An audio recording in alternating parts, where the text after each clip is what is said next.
పల్నాటి చరిత్రలో ఇప్పటికీ తలుచుకునే పేర్లు రెండు ఉంటాయి. ఒకటి బ్రహ్మనాయుడు, రెండు పల్నాటి నాగమ్మ. వీళ్ళిద్దరి వీరత్వం గురించి వీడియో చివరిలో చెబుతాను, గుర్తు పెట్టుకోండి ఈ రెండు పేర్లు. ఇప్పుడు పల్నాటి యుద్ధం గురించి తెలుసుకుందాం. ఆంధ్రదేశంలోని పల్నాడు ప్రాంతంలో 1182వ సంవత్సరంలో జరిగింది పల్నాటి యుద్ధం. మహాభారతంనకు పల్నాటి వీరుల చరిత్రకు దగ్గరి పోలికలు ఉండడం చేత దీనిని ఆంధ్ర భారతం అని కూడా అంటారు. పల్నాటి యుద్ధం 12వ శతాబ్దపు ఆంధ్రదేశంలో రాజకీయ, సాంఘిక, మత మార్పులకు దోహదం చేసిన కీలక యుద్ధం. ఈ యుద్ధం తీరాంధ్రలోని రాజవంశాలన్నిటినీ బలహీనపరిచింది. కాకతీయ సామ్రాజ్య విస్తరణకు మార్గం సుగమం చేసింది. ఒక్కసారి చరిత్ర లోతుల్లోకి వెళ్లి చూస్తే చరిత్రలో కనిపించే తొలి దేశీయ మహిళా మంత్రి. 12వ శతాబ్దంలో పల్నాడు రాజ్యానికి మహామంత్రి ఆమె. సుపరిపాలన అందించినట్టు ఖ్యాతి, ప్రజానేత. ఆమెతోనే మహిళల రాజకీయ ప్రస్థానం ప్రారంభమైనట్టు చరిత్ర చెబుతుంది. రాణి రుద్రమ్మ, ఝాన్సీ లక్ష్మీబాయిల కంటే ముందే పాలన చేపట్టింది ఈవిడ. ప్రజారంజకమైన పాలనలతో చరిత్రకారుల ప్రశంసలు అందుకున్న దక్షురాలు నాగమ్మ. అత్యంత ఆదర్శనీయమైన విదేశ సంబంధాలకు ఉన్నతమైన మార్గాలను అన్వేషించిన మైత్రి పరిమళం ఆమె. తమ మధ్య ఉన్న విభేదాలను విస్మరించి పల్నాటి యుద్ధంలో ఆమెకు పొరుగు రాజ్యాల వారు సహాయం అందించడం విశేషం.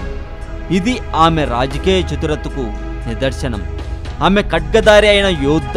ఆ రోజుల్లోనే సంస్కృతం, కన్నడ, తమిళ, మలయాళ భాషలను అభ్యసించింది. సంగీతం కూడా వచ్చు పల్నాటి నాగమ్మకు. బ్రహ్మనాయుడికి ధీటుగా నిలబడి తన శక్తి సామర్థ్యాలను నిరూపించుకున్న యుక్తురాలైన రాజకీయవేత్త నాగమ్మ.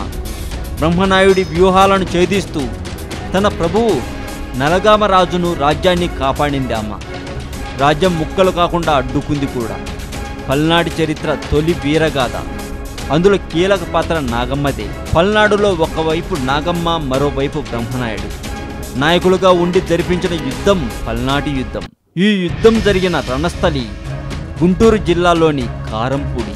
అయితే ఈ యుద్ధం అనంతరం బ్రహ్మనాయుడు అక్కడ ఉన్న గుత్తికొండ బిలంలోకి వెళ్ళాడని, ఇప్పటికీ కూడా అతను సజీవంగానే ఉన్నాడని, అందులోనే ఉంటూ తపస్సు చేసుకుంటున్నాడని ఆ ప్రాంత పెద్దలు చెబుతూ ఉంటారట ఇప్పటికి కూడా.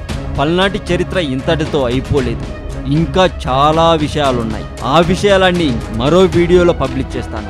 అంతవరకు చూస్తూనే ఉండండి తెలుగు మోజో ఛానల్. ఆ వీడియో మీరు చూడాలి అనుకుంటే తప్పకుండా తెలుగు మోజో ఛానల్ని సబ్స్క్రైబ్ చేయండి. సబ్స్క్రైబ్ చేశాక పక్కనే ఉన్న బెల్ సింబల్ని యాక్టివేట్ చేసుకోండి. ఈ వీడియో కింద మీ ఒపీనియన్ని కామెంట్ రూపంలో పెట్టండి. అలాగే నేను అందిస్తున్న సమాచారం విషయంలో మీకేమైనా డౌట్స్ ఉంటే తెలుగు మోజో మెయిల్కు మెయిల్ చేయండి. Telugu Mojo mail ID telugumojo1@gmail.com. Video చూశాక మీ ఫ్రెండ్స్కి కూడా ఈ వీడియోని ఫేస్బుక్ లోను, వాట్సాప్ లోను, గూగుల్ ప్లస్ లోను షేర్ చేయడం మాత్రం మర్చిపోకండి. నిజంగా మీరు తెలుగు మోజో ఫ్యాన్స్ అయితే వీడియోని తప్పకుండా షేర్ చేయండి.